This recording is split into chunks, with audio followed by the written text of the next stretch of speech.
Hey boys, welcome to another 3-minute recommendation. Today I'm going to talk to you about a game called Astray. It's a $15, 8GB puzzle platformer with what I believe to have some of the best pixel art in a game.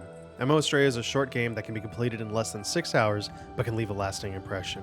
Seriously, this is another buy the OST type of game. Let's talk about it.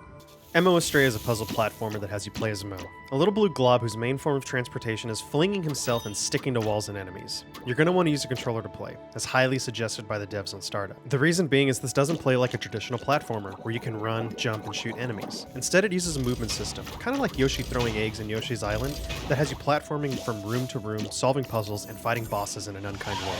Movement. Mo doesn't walk or jump. Instead, he lightly hops along the floor. While this may seem odd at first in a puzzle platformer, it becomes clear in the first 5 minutes of the game. To move, you hold a trigger to prepare Mo's fling, and aim with the right thumbstick at things, like walls, buttons, or enemies. The movement seems limited, however 2 things happen during the game to give it depth. The first is how puzzles require not just precise aim, but also fast reflexes. The second is introducing a few more movement abilities during the game, such as a dash attack or a second mid-air fling. There's a natural increase in challenge over the course of the game that almost never feels unfair due to your ability. Gameplay.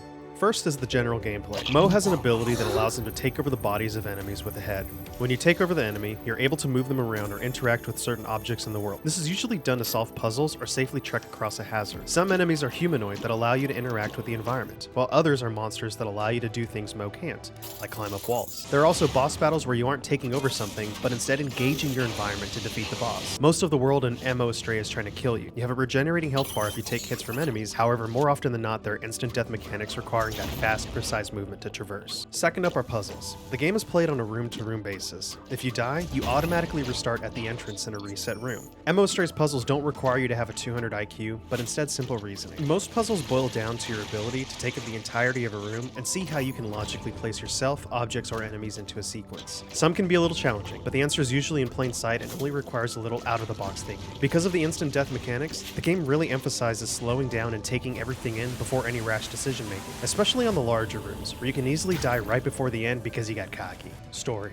Mo's cute. The world he lives in is not.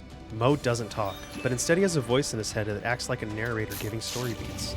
There are 2 other ways a story is told. The first is through Mo's ability to read the final thoughts of an enemy with a head, and the other is through memory fragments. Both of these create the background for the entire game, and I highly encourage you to go out of your way to find and read all of them. Final thoughts. Astray is an amazing game with beautiful art, a truly incredible and beautiful soundtrack, challenging gameplay, and an emotional story that had me crying at the end.